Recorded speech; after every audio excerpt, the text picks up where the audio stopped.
आदरणीय अध्यक्ष महोदय, आपका बहुत बहुत धन्यवाद समय देने के लिए। मैं सबसे पहले इस विधेयक का, इस बिल का मैं समर्थन करता हूं और मैं अपनी बात इस बात से शुरू करना चाहता हूं जहां पर हमारे मित्र श्री राजीव प्रताप रूडी जी ने इसको समाप्त किया था कि शिक्षा का उद्देश्य क्या है, उच्च शिक्षा का उद्देश्य क्या है। जीवन उच्च बनता है, व्यक्तिगत जीवन भी शिक्षा से उच्च बनता है, समाज का जीवन भी उच्च बनता है। और अगर हम राष्ट्र को, हमारे यशस्वी प्रधानमंत्री मोदी जी इस देश को जो आत्मनिर्भर भारत बनाना चाहते हैं, 2047 तक पूर्ण विकसित भारत बनाना चाहते हैं, विश्व गुरु बनाना चाहते हैं, उसके लिए बहुत ये जरूरी है कि हमारे सभी क्षेत्रों के अंदर ऐसा कोई भाग न बचे, ऐसा कोई क्षेत्र न बचे, कोई वर्ग ऐसा न बचे जिसको हम उच्च शिक्षा से विभूषित न कर सके।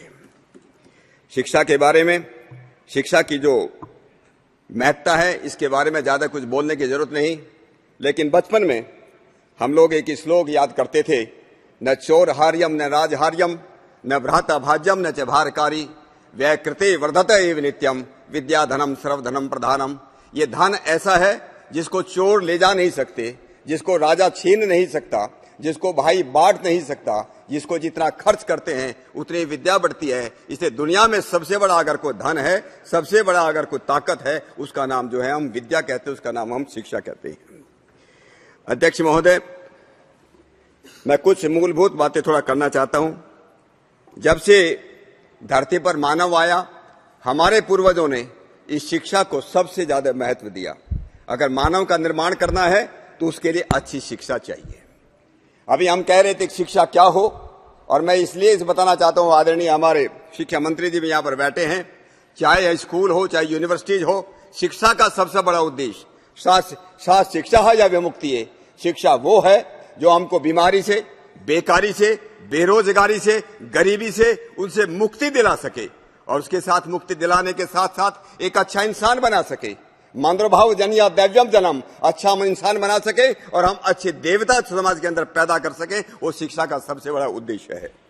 और इसलिए हमारे जो कई बार हम लोग कहते हैं, अगर हमको कोई लंबाई नापनी हो, हमको जो है हम जो मीटर में नापते हैं, किलोमीटर में नापते हैं, अगर किसी चीज का वजन नापना हो हमको किलोग्राम में नापना पड़ता है या जाओ हमको टनों में नापना पड़ता है। अगर आदमी का, किसी समाज की उन्नति का, प्रगति का पैमाना अगर नापना हो, किसी राष्ट्र की प्रगति का अगर कोई पैमाना है, तो हमारे ऋषियों ने हजारों साल पहले कहा वो कैसा समाज होना चाहिए, उसका पैमाना क्या है। और उन्होंने कहा कि आदमी के आनंद का सबसे पहला पैमाना क्या है, उसकी इकाई क्या है, उसकी डिजिट क्या है। उन्होंने कहा था, हमारे 33 उपनिषद में शिक्षा बल्ली में बात आती है, युवा शात साधु युवा अध्यापक है, आशिष्ट है, दर्दिष्टो बलिष्ठ है, तस्ययं पृथ्वी वित्तस्य पूर्णाशात स एको मानुष्य आनंद है। कैसी शिक्षा होनी चाहिए? जो अच्छा चरित्रवान बना सके, जो अच्छे शिक्षित सुसंस्कृत बना सके, शरीर से, मन से, आत्म से बलिष्ठ बना सके। तो जब कहते हैं वो मनुष्य का सबसे पहले किसी भी देश को नापने का, वो देश कितना प्रगतिशील उसका होता है। हम लोग कई बार जो है अपने देश के बारे में बोलते हैं कि नालंदा और तक्षशिला की हम बार बार बात करते हैं कि नालंदा और तक्षशिला जो है हमारे इतने बड़े विश्वविद्यालय थे, लेकिन मैं कुछ दूसरे विश्वविद्यालयों को बताना चाहता हूं। वैसे तक्षशिला के बारे में भी ये बताना चाहता हूं, ये वो तक्षशिला विश्वविद्यालय जहां जो पाकिस्तान के अंदर गांधार के अंदर है, ये महाभारत कालीन तक्षशिला विश्वविद्यालय, जिसमें ऋषि धूमकेतु, उपमन्यु, अरुणी और वेद ने शिक्षा ग्रहण की। इस विश्वविद्यालय के अंदर चाणक्य, पाणिनि, चरक, जीवक, और जिसमें लगभग 10,500 विद्यार्थी पढ़ते थे और 2,000 उसमें आचार्य होते थे। मैं आपको ये बताना चाहता हूं कि जिस प्रकार की तक्षशिला और नालंदा थी, इसी प्रकार का राज तरंगणी में कल्याण में जो कश्मीर का जिसने इतिहास लिखा है, उसने कहा कि शारदा विश्वविद्यालय था जिसमें 15,000 विद्यार्थी पढ़ते थे। ये मध्य एशिया का सबसे बड़ा जो विश्वविद्यालय था। सौराष्ट्र गुजरात का वल्लभी विश्वविद्यालय था, मगध का विक्रमशिला विश्वविद्यालय था, ओडिशा का औदंतपुरी, जगदल्ला, उदयगिरी, रत्नागिरी, ललितगिरी, पुष्पगिरी, कलिंग का बहुत बड़ा जो है वो विश्वविद्यालय था।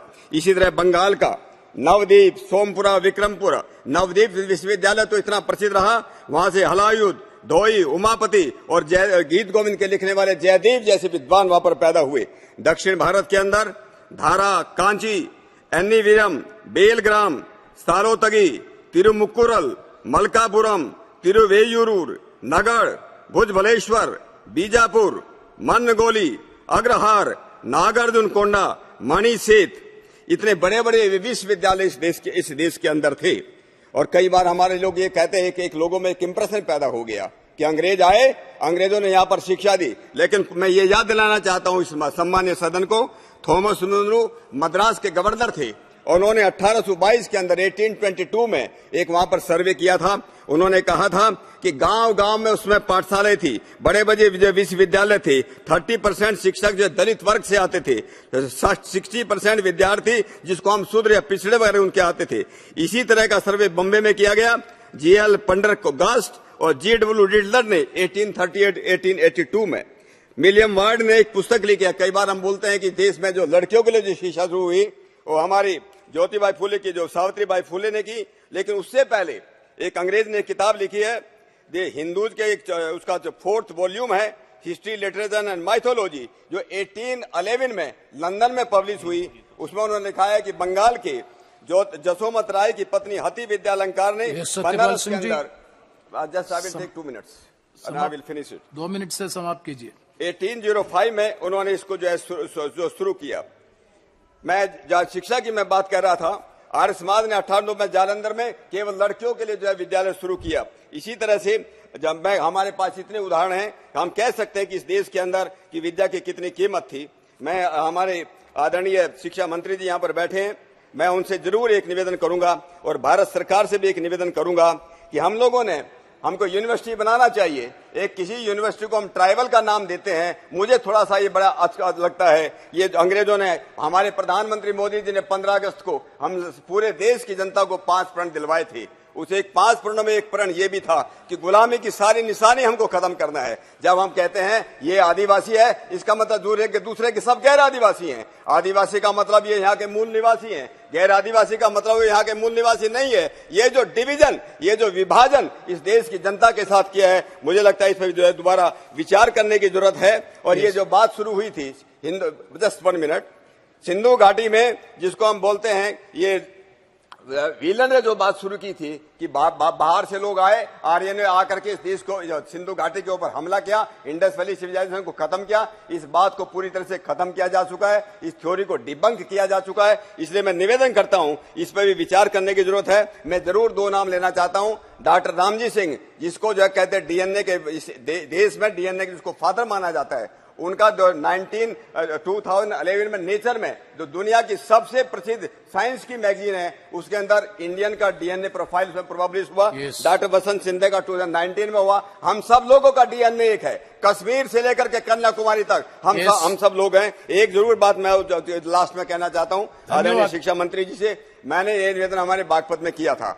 हमारा 100 साल से ज्यादा पुराना एक कॉलेज है, उसमें जो है कश्मीर से लेकर कन्याकुमारी तक के विद्यार्थी पढ़ते थे। मैंने उसके लिए निवेदन किया है, उसको जो है उसका उच्चीकरण किया जाए और उसको सेंट्रल यूनिवर्सिटी बनाया जाए। आपका बहुत बहुत धन्यवाद।